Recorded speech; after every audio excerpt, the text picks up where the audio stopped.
Hello and welcome, Mark Homer here. Now, I've got a special episode today. I'm going to talk about how I started, and I'm going to talk about how I then grew and where I am today. I started getting involved in property because I saw primarily other people of a similar age. I'd have been 16, 17, 18. They were investing in little houses. The market was going gangbusters. It was really growing. And I watched them make loads of money in a very short space of time. I also noticed on a much bigger scale that the wealthiest people in the country seemed to have made or had seemed to have invested their money into property. If you have a look down the rich list, the Sunday Times rich list that comes out every year, a lot of those were making their money from property or had invested in property and grown their wealth along the years. So I knew it was an area that I needed to be in. I knew it was something that I needed to do. So that excited me and that really pushed me into this space. So it would have been around 2003 when I bought my first property. It was a ski flat in Bulgaria. It was off plan. It wasn't built for a number of years after that. Turned into a disaster, but it taught me so much. I went to the area and did some very superficial research on how much it would rent for. Clearly there were loads and loads of these properties being built. It didn't rent for anything like I thought it would do. And I ended up paying 60-something thousand euros for something that didn't rent for a number of years. And I ended up selling it for, I think, 25,000 euros. So the clue was when I went into the property and the surveyor, the Bulgarian surveyor, turned up and he told me quite confidently, he said, "Mr. Homer, this is the most expensive property I have seen per square foot in the whole of Bulgaria."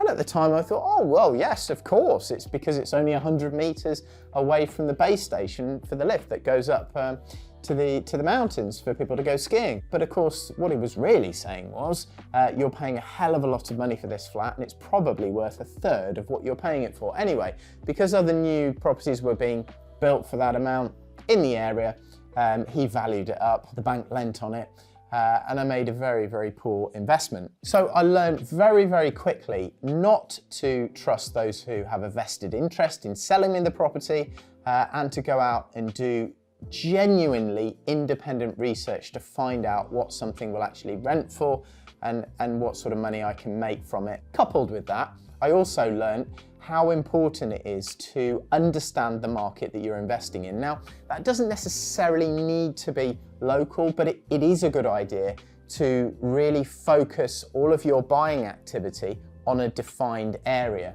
What do I mean by that? Well, I think scattergunning all over a country or all over a continent or all over the world is a bad idea. I think if you focus on an area, I think you build your knowledge in that area, you get great relationships with local letting agents who are going to explain what properties are going to rent for, you meet all of the refurb teams, and if they're all in one area, you keep rolling around, you'll get cheaper and cheaper prices and you'll work out how you can get the cost of refurb down, and you'll learn even more about what things do cost to put right. So all of these different elements mean that it is important to focus your activities on maybe a region or an area so that you get all of the benefits of replication, of turning it into a cookie cutter. After that initial purchase where I bought in Bulgaria, I also bought some villas in Florida. Again, a really bad idea. The values of those dropped. I shouldn't have bought them off plan, a little bit like the Bulgarian one, because you never quite know what's going to be built. And when they were delivered,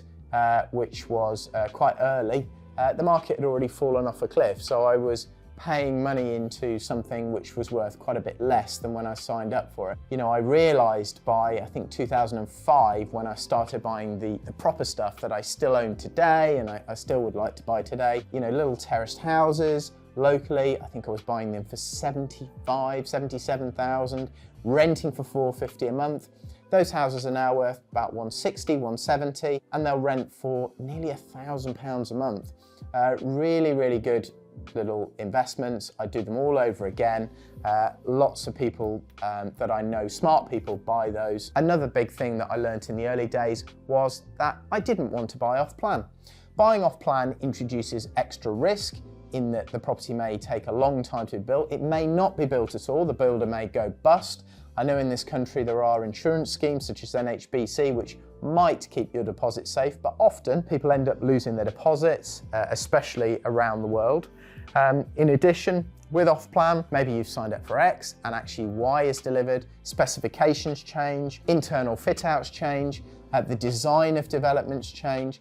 And in reality, I think for new build property, you're probably spending on average 15 to 20% more than it's going to be worth as soon as you move into it. So a little bit like a new car, I don't see the point in signing up for something where you're dependent on the developer not going bust. And in addition, you're paying over market value just for the luxury of having something new.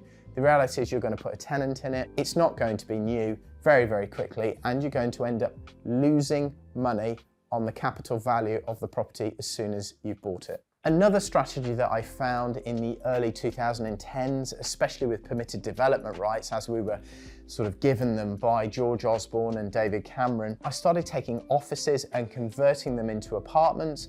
I then took pubs, private members club, and then later on retail, converting them into rooms and into apartments. And this has been very, very beneficial because you're taking something of very low value. Maybe I've been buying pubs at 250, 300,000, maybe that's £40 a foot. Very, very cheap. To rebuild that, it would probably be £150 a foot. So you can understand how cheap it is versus the rebuild value of the existing building.